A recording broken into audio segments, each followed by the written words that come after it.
Halo semuanya, salam sejahtera untuk kita semua. Kali ini saya akan membahas bagaimana etika berbicara dalam ajaran Katolik, khususnya bagi kita sebagai kaum muda. Etika merupakan bagian penting dalam ajaran Katolik. Sebagai orang muda Katolik atau OMK, kita dipanggil untuk menggunakan kata-kata dengan bijak, membangun, dan membawa damai. Perkataan mencerminkan isi hati seseorang, dan dalam ajaran Katolik, bagaimana kita berbicara sangat menentukan bagaimana kita menjalani iman dalam kehidupan sehari-hari.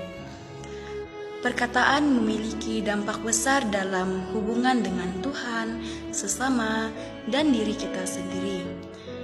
Dengan memahami etika ketika berbicara dalam ajaran Katolik, kita dapat lebih sadar akan pentingnya menjaga lidah kita, menghindari perkataan yang merusak, dan memilih kata-kata yang mendukung nilai-nilai Kristiani.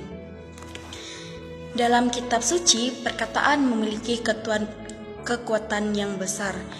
Dalam kitab Amsal bab 18 ayat 21 dikatakan, "Hidup dan mati dikuasai lidah, dan siapa suka menggemakannya akan memakan buahnya."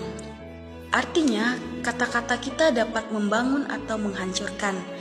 Sebagai OMK, kita dipanggil untuk berbicara dengan kasih, kebenaran, dan kebijaksanaan. Kata-kata yang penuh kasih dapat menghibur, membangun, dan mempererat hubungan dengan sesama. Sedangkan kata-kata yang kasar atau negatif bisa melukai hati, menimbulkan perpecahan, bahkan menghancurkan kepercayaan seseorang. Yesus sendiri mengajarkan bahwa perkataan mencerminkan isi hati kita.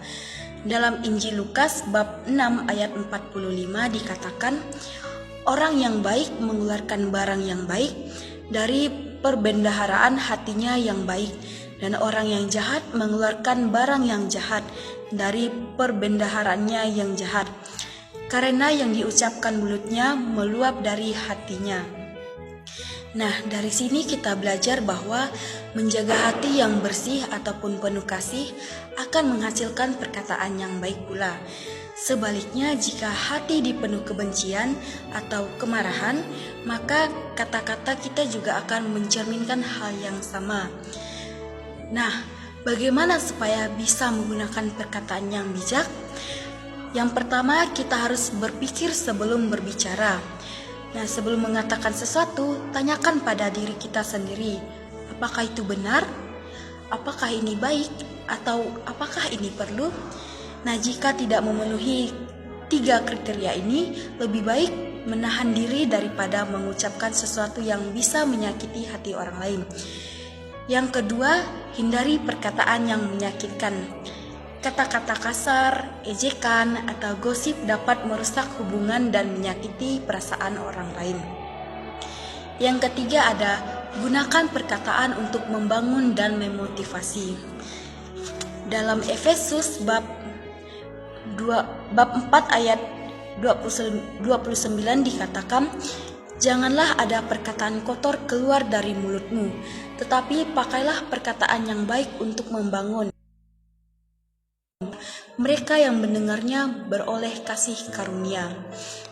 Kata-kata yang membangun bisa berupa kata-kata motivasi, doa, atau dukungan kepada teman yang sedang mengalami kesulitan. Yang keempat ada menjaga perkataan di media sosial.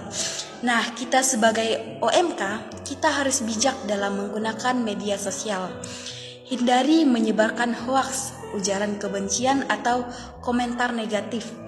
Sebaliknya, gunakan media sosial untuk menyebarkan pesan positif dan inspiratif. Lalu yang kelima, menjadi teladan dalam perkataan. Nah, kita sebagai anak Tuhan, perkataan kita harus mencerminkan iman kita. Dalam kehidupan sehari-hari, baik di keluarga, sekolah, kampus, gereja, atau komunitas, kita harus menunjukkan sikap yang baik melalui cara kita berbicara yang sopan dan penuh kasih. Sebagai orang muda Katolik, kita harus menyadari bahwa setiap perkataan memiliki kekuatan. Dengan berbicara kasih, kebenaran, dan bijak, kita tidak hanya membangun hubungan yang lebih baik dengan sesama, tetapi juga menunjukkan identitas kita sebagai murid Yesus. Mari kita gunakan lidah kita untuk saling menguatkan dan membawa damai, sehingga perkataan kita menjadi sarana untuk menyebarkan kasih Tuhan di dunia ini.